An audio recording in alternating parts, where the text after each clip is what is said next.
Hello mga day! Nakita ninyo na mga day. Namulak na ang lakata.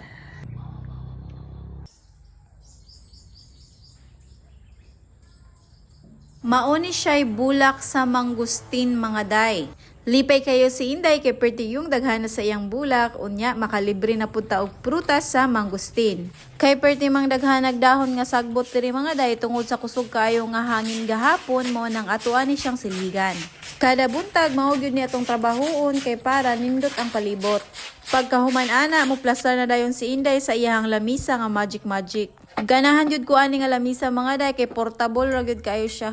Unya, nagtimpla na dayon din og kape plus binangkal nga gikan sa tindahan. Nindot jud kayo mo mata diri og sayo sa probinsya mga day kay pertig yung bugnawa sa palibot labi na og ni ulan. Mananom day ko karon mga day mo nang ato asang sugdan sa paghaling kay para naatay aso unya para walay lamok nga moduol. Kay dili gyud malikayan nga pertig yung daghanag lamok diri sa atoang palibot tungod sa mga sagbot.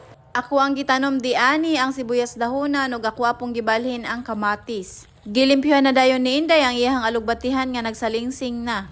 Dili gyud malikayan nga paspas kaayo motubo ang mga sagbot diri sa probinsya mga day mao nang kinahanglan gyud i-maintain. Mao nang usay masagbutan gyud siya mga day kay perti pong daghanas sa akong trabahoon. Kani mao ni siya bulak sa sikwa ug ang akwang atsal kay nagsugod na pud siya og pamunga. Ang lipay kayo si Inday kang iyang ampalaya na munga na pod. Unya kaning karbansos mga day kay tanom po ni siya ni nanay unya perti pong daghanas sa iyang bulak unya nagsugod na pud siya og pamunga. Basta magkugi lang yun kag pananom diri sa atong purok, daghan jud kay maani. Di ba nok? Kagwapa naman aning manok perting puti ah.